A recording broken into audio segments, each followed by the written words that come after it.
guys, I'm Pixel Dan, and this is a review of the 1/35th scale Savage Ceratosaurus Museum Quality Scale Dinosaur statue from Rebor.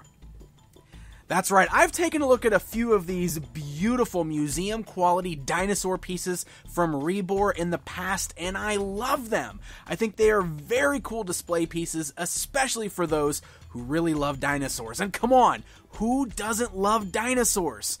So let's check out the latest offering from their lineup.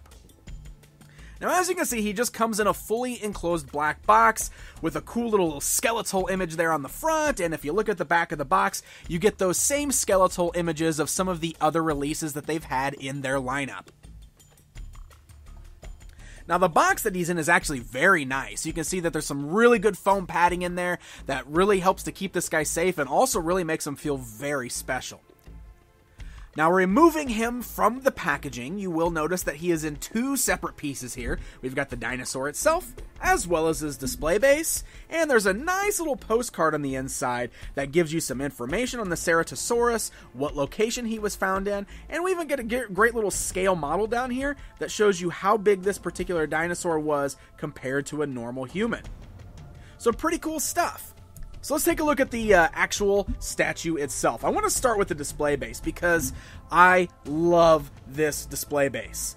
The bases have been really nice for these, but I find this one to be particularly interesting.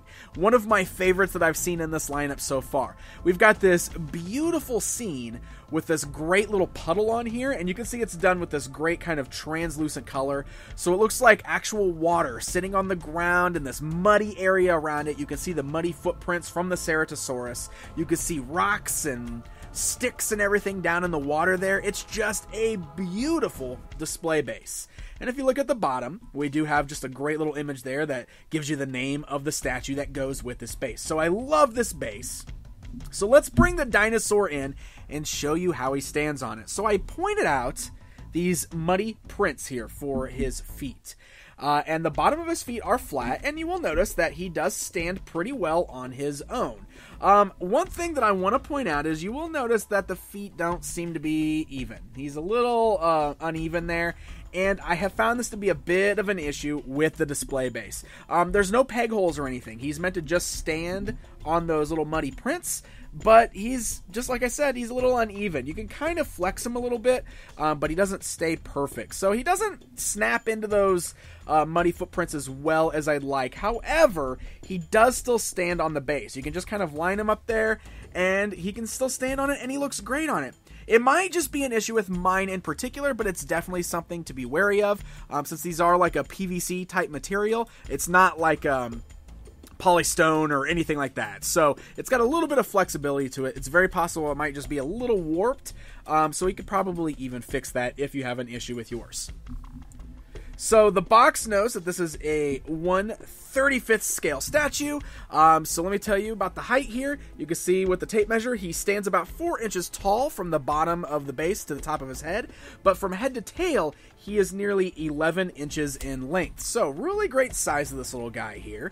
Obviously, with the scale, if you're curious about how he's going to measure up to some action figures, for example, you got that little postcard that shows you what he looks like with humans. So I don't know, maybe something in the Joe scale or a little bit smaller would show you the right size for this particular dinosaur. Or the cores. Why not the cores? So let's talk details, because that is one thing where these really excel. A place that these statues are just brilliant in. Look at the details on this guy. The scales and the sculpt are just phenomenal. I mean, this guy has a very realistic look to it, and I totally understand why they build these as museum quality statues. This looks like a miniaturized version of something you would see in a museum, and I absolutely love that. The paint deco is brilliant, it's very clean, it's very well done, and like I said, just has a very realistic kind of reptilian look to it. I mean, look at that base. Oh, how great does that base look with those feet on there, huh? Got that very cool water-like look. And here's my my issues with the standing, but if I hold him up here, just look at that. How cool is that? Oh, it looks so good. And just overall, I love him. I mean, he's got these great kind of spiny scales going down his back there. You got some nice markings on the skin tone all the way up to the head. And look at that. Oh, you got those upper teeth that are just kind of sticking over the lower jaw there. Those great dinosaur-like beady eyes. And this is something else I think Rebor does great. They do have one point of articulation where they allow you to be able to open and close the jaw. So if you want to pose this guy with an open mouth, which makes him look even cooler, even more ferocious, you have the option to do so. And look at that. The details inside the mouth are awesome. I mean, you even have a bit of a gloss to them, so they look a little slimy, a little wet. You can see the tongue in there. The two sets of the rows of teeth there, top and bottom. Oh, he is just a gorgeous looking statue. Seriously, if you are a fan of dinosaurs, I really do think that this is a line that you should look into. I think they're beautiful pieces. They make for great displays. They're a good size, too. So they're perfect to set on, like, your desktop or something like that. The only downfall I have with this particular piece is the fact that he is not standing on his base as much as I'd like him to, but maybe if I work at it a little bit, I can even kind of fix that. So it's just something to be wary of. Everything else about this guy is awesome. I think he's gorgeous looking, just like the rest of the statues we've seen in this lineup from Rebor. So if this looks like something you're interested in, you can find it at specialty shops, online toy stores such as BigBadToyStore.com. So happy hunting, my friends! And until next time.